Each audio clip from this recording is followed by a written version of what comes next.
Traders, before we jump into the recap, just another quick reminder, guys. Day trading, like any other business here in the United States of America, is risky. And it's best to approach the market in a low risk way. Approach the market in a way where your exposure is limited. You can do so by trading in a simulator. Practice trading the live market with artificial currency until you gain consistency, build experience. Use risk money, the other option, risk money. Money that if you lose it all, it will not affect your life. Remember that I'm not a financial analyst, I'm not an accountant, I'm not a financial advisor, nor am I an economist, all right? What I'm doing here is just showing the world how I trade and what I do. This is not to be tried to copy, all right? There's a formal way of doing things, there's a formal way of learning. And I do have a full-on day trading course for anybody out there who's looking to learn in a formal way, all right? Trying to say Relentless Trader has hit the buy button, let me hit the buy button, fastest way to blow up an account. So, be responsible. Trading is a business, treat it as such. And remember to stay safe out there, all right?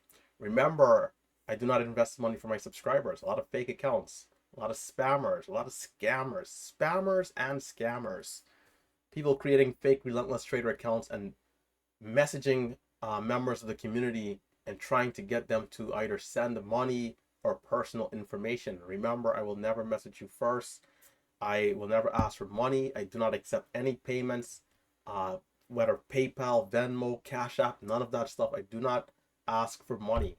Stay safe out there. Do not send any personal or sensitive information.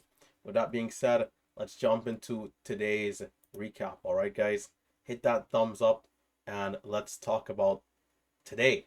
So, disaster has struck. Relentless Trader, what is going on? 4 red days in a row. We haven't had 4 red days since 1922. This is absolutely ridiculous. And so we must adjust, right? Now, I do think that over the last 4 or 5 days, the momentum has been very particular. That's the word I'll use. It's been very particular, a little tricky. There's been a big spread at times, and the downside has been very unforgiving. Whenever we're trading, it's always important for us to be looking at something that is very limited in the downside. And, can we see some good upside? Limited in the downside and tremendous upside if possible. And the last couple of days, we've been having stocks where the downside risk is just as present as the upside potential. And so we would get a move up, and once the pullback starts, we go right back down and then even more. So, a couple of adjustments for me.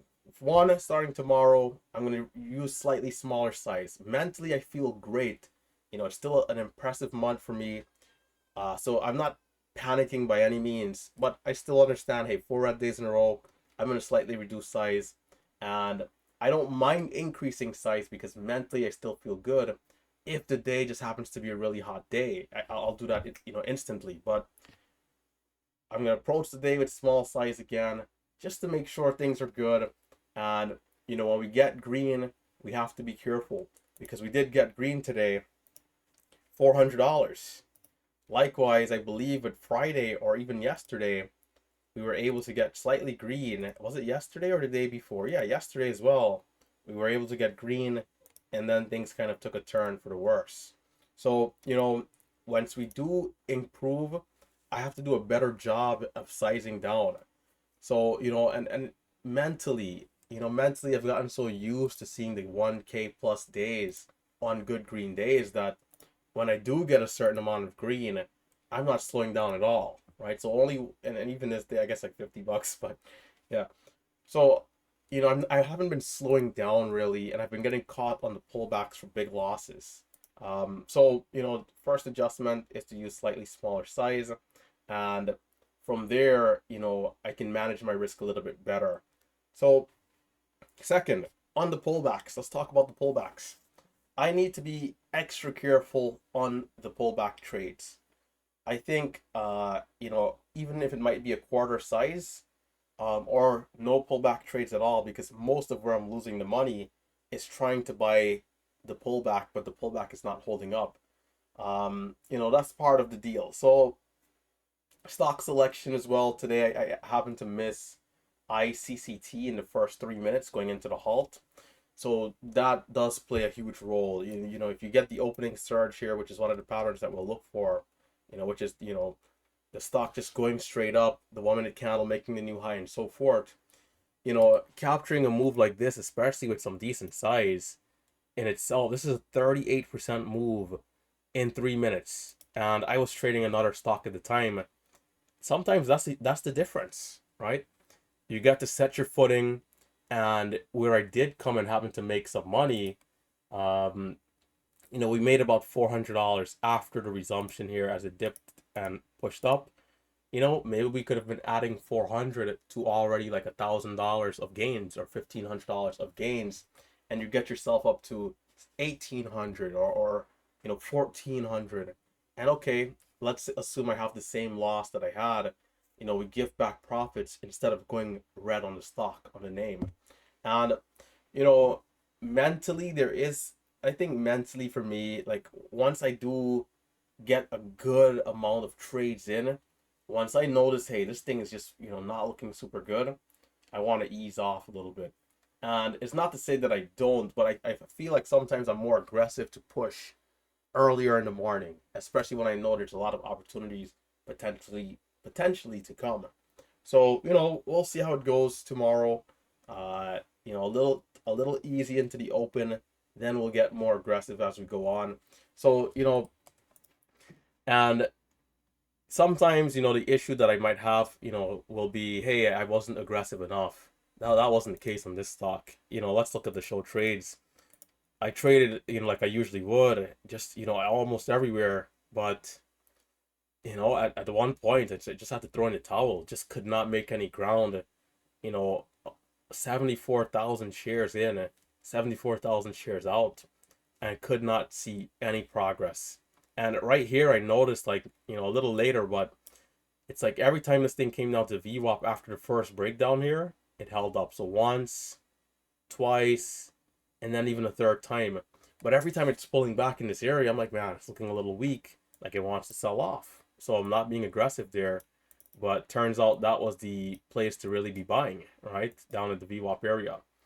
So, maybe some better analysis as we're going, which is always tricky sometimes. But yeah, even areas like this, right? Watching at the flag, trying to get the breakout, just not being able to capitalize well enough in the areas, because of how the price action was.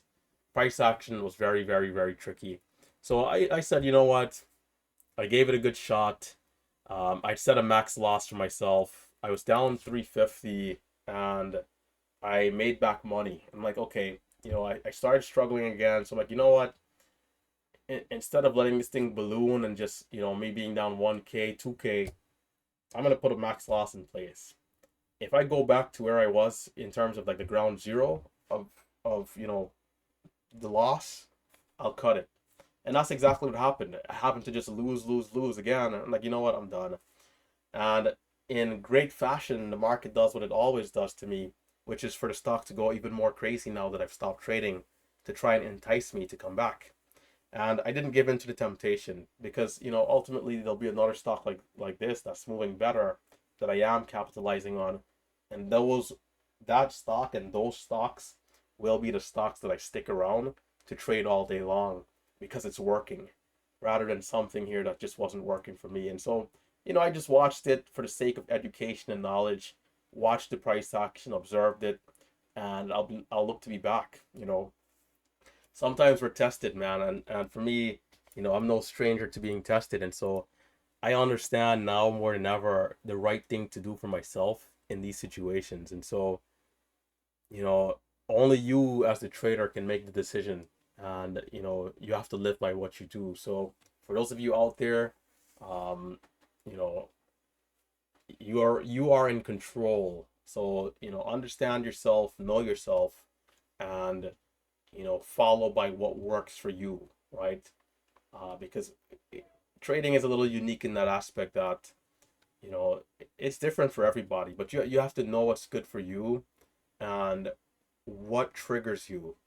Part of what triggers me and that could get me to do something crazy is if I come back and I don't make money here, my emotions will be too high, you know, and to me it's not worth risking that. Like if I made, let's say I made 1500 right here, you know, is 1500 worth me potentially like spinning out of control, you know, and like losing thousands of dollars? No, absolutely not. Not even close. So whenever I'm tested, I'll always make the decision that I know is best for myself, even if it might mean missing out on an opportunity like this, where the stock is seems to just be going, you know, without any red candles or anything like that. So remember the lesson of the day, you know, always do what's best for yourself, especially in the long run, right? Because sometimes it's easy to get tunnel vision and, you know, we kind of get on the, you know, more micro point of view, but, you know, it's all about the long run, right? The macro, the bigger picture. And so this is what makes us green, is the discipline. And so we'll be back tomorrow, the next day, the day after that, the next week, the next month, the next year. We'll be here till the day we die. So, with that being said, Relentless Trader is looking forward to a beautiful day again tomorrow. So, you know, to mention again, mentally I feel, you know, normal. I don't feel any pressure. I don't feel frustrated. I just understand that I just happen to be red a couple days in a row. But I still want to take that into account to approach the day with slightly smaller size, just in case we continue to see this like weird price action. But yeah, so take care, and I'll catch you guys in the next one, right? So this is our drawdown right here. We're gonna look to work, get this trend line coming back up in the right direction. So it's been Relentless Trader. Take a look at those links down below. Right, we got a few links for Momo Pro, which is the beautiful scattering software that I use, right? You guys can check out Momo Pro, code Relentless for 25% off. This is where I get all my watch list stocks from every day. You guys can also take a look at the trader view links that I have down below. A little tricky because they're not allowing you to be able to get the promo code at checkout. So sometimes you might have to email them to get the discount, but it's still good, right? For those of you using the same software here, TraderView, to map your performance, it's pretty good if you're getting that 10% or 20% discount depending on the options. Those links are down below. And it's pretty good, right? You save a ton of money over time. So this is where we are. This is how we track our stats. Lastly, you guys can check out the link for the day trading course that I have, Merciless Markets. Right? If you want to learn how to trade, you're new to the markets, or you're someone who's been around but not consistent, and you're looking to trade this quick pace trading style that we have here in the day trading world, be sure to check it out, right? If what we do here was luck, we would not have been able to be this consistent. If we go to win-loss versus days, you guys will see that 75%, an overwhelming amount of the times I'm finishing green versus red. So, you know, it's not by luck, and I'm also not the only mentor. You have another great teacher and mentor here in Marcelo, who's another six-figure trader. At this rate, millionaire trader. The guy is absolutely killing it. So, you know, be sure to join us. And for those of you who are gold members, you'll get a chance to win a trip to Vegas this upcoming November.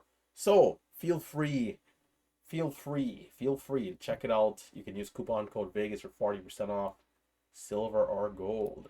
All right, this is where we'll shut it down. It's been Relentless Trader, your favorite YouTuber. Be sure to hit that thumbs up. Subscribe if you're a new viewer. Yes, it's real. Hardship is real. Adversity is real. From time to time, you'll go through a rough patch. But you know, we're thinking so grand and so big that, you know, even a small blip here in the short term doesn't even affect us, not even the slightest. So we'll be back tomorrow, and we'll keep at it. We'll stay consistent. We'll be disciplined, and we will succeed. The success will have no choice because of how consistent and disciplined we are. So with that being said, take care. I'll catch you guys tomorrow morning, bright and early, 9-10 a.m. That around there's the sweet spot. All right.